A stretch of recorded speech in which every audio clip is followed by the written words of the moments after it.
നമ്മൾ പതുക്കെ വിൻ്ററിലേക്ക് പോവുകയാണ് കേട്ടോ. നമ്മുടെ ആദ്യത്തെ സ്നോ ഇവിടെ പെയ്തിട്ടുണ്ട്. ആ സ്നോയ്ക്ക് ശേഷമുള്ള ഒരു തണുത്ത വെളുപ്പാങ്കാലാണ് നിങ്ങൾ ഈ കാണുന്നത്. നല്ല മരം കോച്ചുന്ന തണുപ്പെന്നൊക്കെ പറയില്ലേ, അത്രയ്ക്കും തണുപ്പായിരുന്നു. ഭയങ്കര ഫോഗി ആയിട്ടുള്ളൊരു ഡേ ആയിരുന്നു. നമുക്ക് അപ്പുറത്തെ സൈഡിൽ നിന്ന് വരുന്ന വണ്ടികളൊന്നും കാണാൻ പോലും പറ്റില്ലായിരുന്നു. 7:45 ട്രെയിൻ പിടിക്കാനാണ് പോകുന്നത്. എനിക്കിന്ന് യൂണിവേഴ്സിറ്റി പോകണം.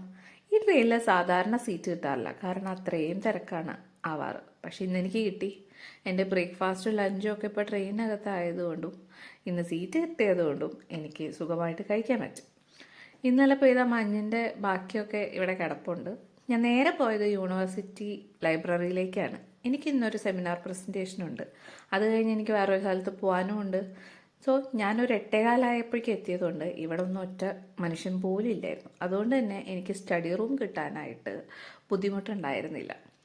സോ ഒരു 4.5 മണിക്കൂറിൻ്റെ പ്രസൻറ്റേഷനും കഴിഞ്ഞ് പുറത്തിറങ്ങിയപ്പോഴേക്കും ഭയങ്കര തണുപ്പ്. ഭാഗ്യത്തിന് എനിക്ക് പോകാനുള്ള ബസ് അവിടെ കിടപ്പുണ്ടായിരുന്നു.